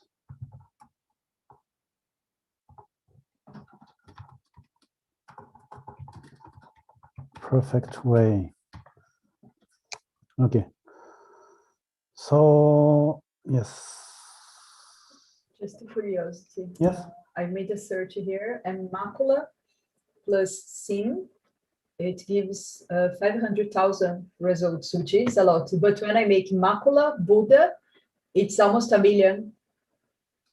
Macula Buddhismo, it's 700,000. It's way more. Oh wow, that's crazy. Portuguese, yeah, it's crazy. That's crazy. And there is a lot more. Yeah, Yeah, exactly. And there is a lot more material for Christians. yeah, right. That's Same. crazy.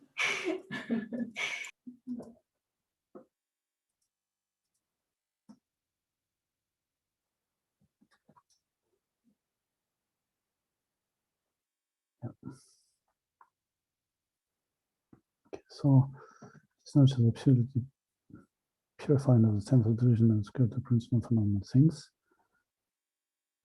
And yes, this is because the light But, of his wisdom. Dani, but if you have put macula and what? Sin, sin. But if you put macula and Jesus, macula and Jesus, tell me how much. It's a bit more. How yeah. many do you put? You have in your computer? Yeah. How It's many? more than How a many? million. Yeah. It's 1,007,000. But even there is way more results probably for Jesus than for Buddha in Portuguese. Yes, of course. So proportionally, I think we are using a lot. A lot. Yes. Yeah. As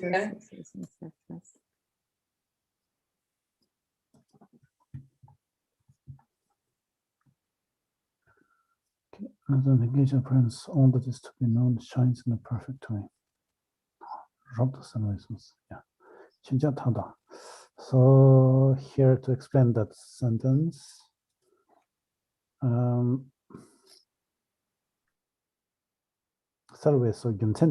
for that reason. So this is because it's the same as saying for that reason. And they can be Chinese. So this, yeah. This as a whole, so this the homage that we have seen until here is one part of the homage to Manjushri's wisdom and yes, intelligence of his heart. Okay, and this is because the light of his wisdom. Yeah,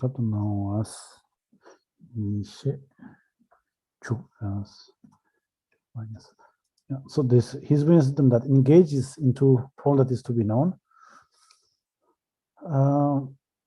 Here, Campbell explained that it is the engaging into the act of knowing, and knowing without mixing up things, knowing without making mistakes, knowing the things exactly as they are, and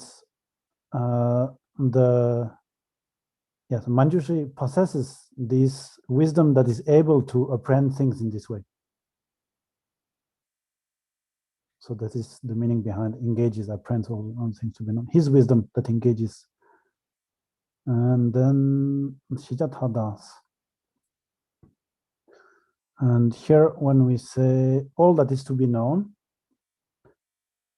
so Kempo explained this with this expression, another expression that is well known, which means from physical form until characteristics of omniscience.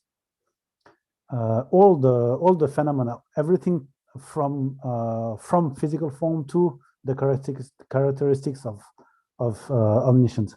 And so this is kind of a way to summarize or to take into account everything that is can be understood, right from something that is as simple as seeing an object with our eyes, seeing a form, until, so that's completely ordinary, until the understanding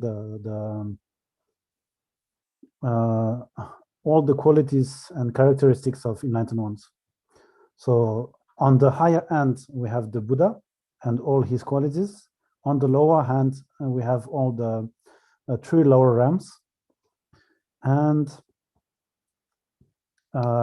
here, when we say that Manjushri is able to apprehend everything that is to be known, it is the same as saying that he is able to look at any phenomena, anything that can be known within these two, from the enlightenment until the lower realms, and apprehend it or see it just like one hair that he would be looking at in his palm. So in a very precise way. Yeah, okay, so that's why that's for this part. And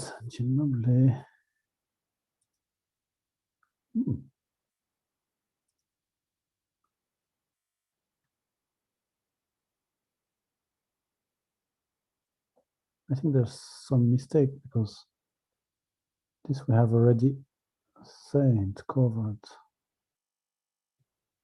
I must have copied 2 times.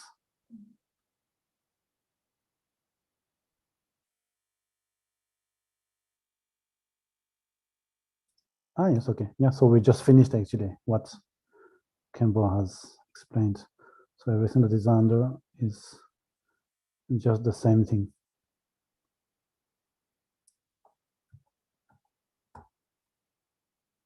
Okay. I was wondering how we will finish that today, but it's done.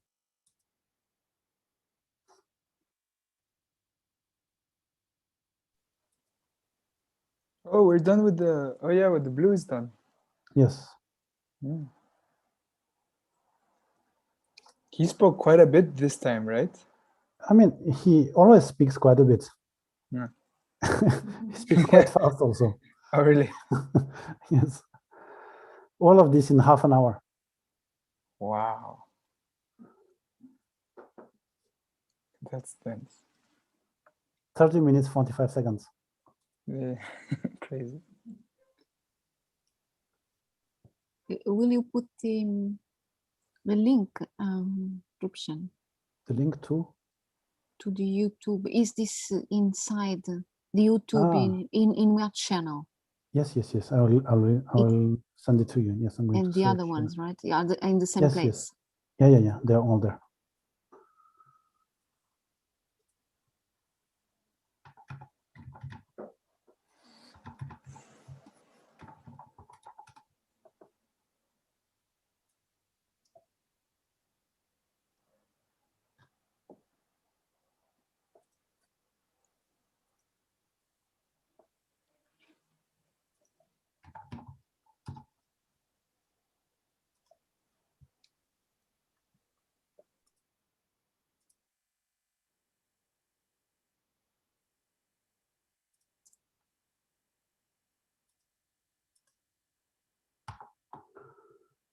Yeah, I will send it in the chat here. Okay. Oh, Let me check if this link works. Yes. Okay. Here it is.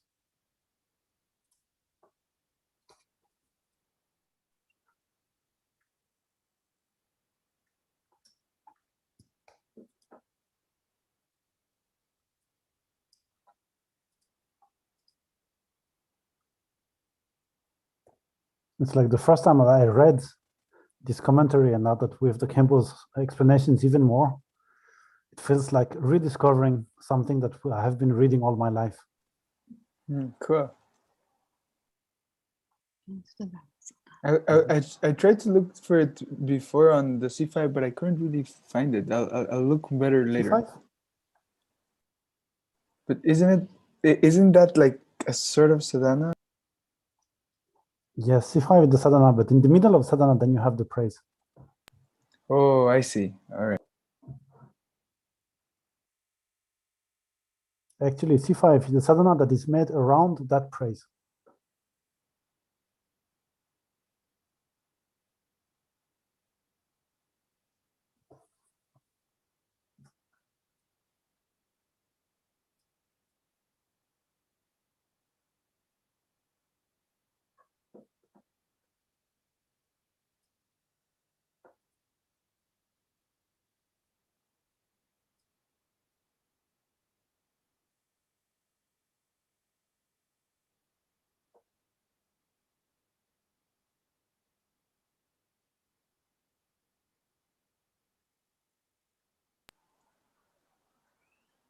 Found it? Found it. Yes, yes. Thank you.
They wrote there, louvor a glória, a sabedoria e excelentes qualidades do Manjushri. In the Portuguese version.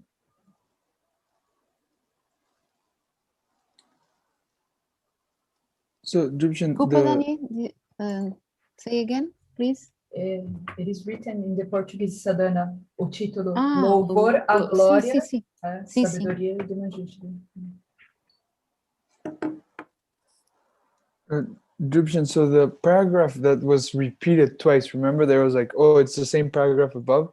So Yes. is it said then in the commentary that it was 2 times why they thought they came to the certainty that it came through the blessings of Manjushri? The first one being because of the everything together, and then the second one, the only difference I have then between those two is the prayer was given to the abbot with the same name. And the prayer's name became the name of the abbot.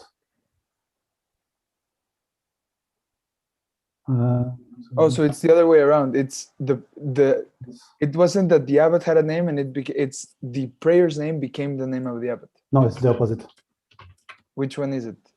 It Say is, it one more time on your side. So there were these 500 panditas who wrote their own thing. Yes. And at the end, when they saw that there was only one, they decided to give a name to the praise. Mm-hmm. And instead of giving the name of one individual pandita, they said, okay, we're going to give the name of the most important pandita, which is the abbot of all the panditas. Ah.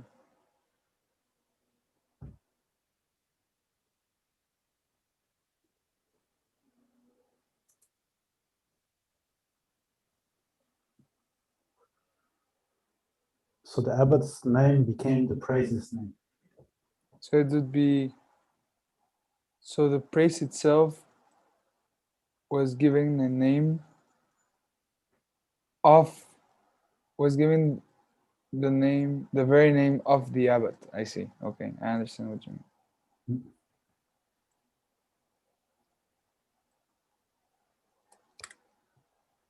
I can withdraw from here.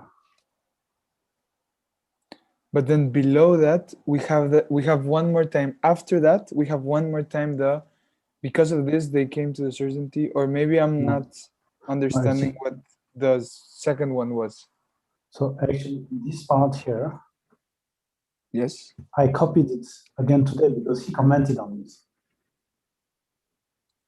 I see. But it's When only I- once. It only Yes, appears only one once. in the commentary. Yeah, it only appeared once. And it's above the name was given to the abbot. Yes, it's above that, yeah. Just like it is here. Okay, cool. Yeah, okay, got it. And so this commentary is from today, but I put it in the text of yesterday because it belongs, it's commenting that part of the text. So yesterday, last time he only said, okay, so it was very, they gave, they became certain that this praise came about by the blessings of Manjushri, but he left it at that. And today he went into more detail and said that they became very surprised and very marveled, and it's for that reason that they decided to. They came to the conclusion that it must have come through the blessings of Manjushri. I see. All right. So today's version is a little bit more elaborate. Yeah.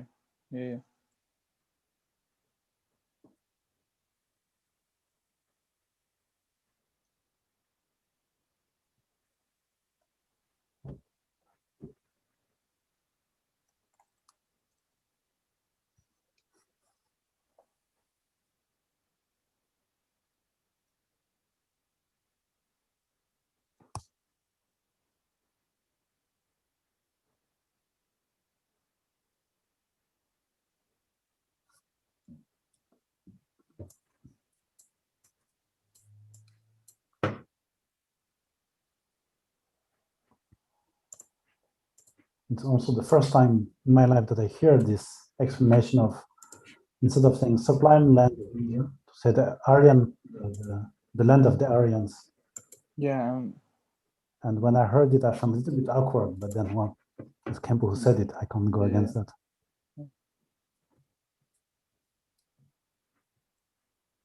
Yeah, just now I'm trying to find how to make sense of putting it.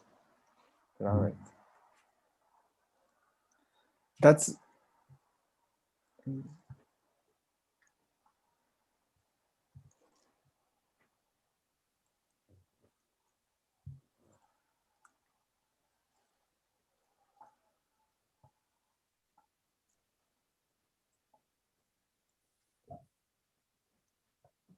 Actually, a question that I could ask the Kempo is, if in Tibet everyone understood that Parbha was sublime and not Aryan, maybe Jamin Khyentse was intended meaning was to say the sublime land.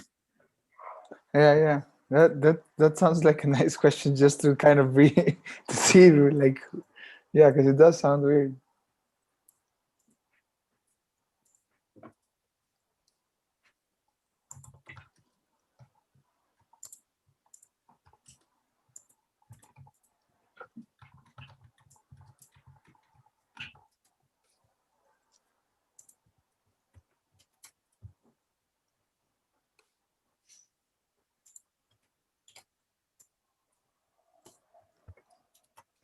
And so if we want to transmit the author's intention primarily, then we can get over the fact that literally it means the Aryan.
5:50.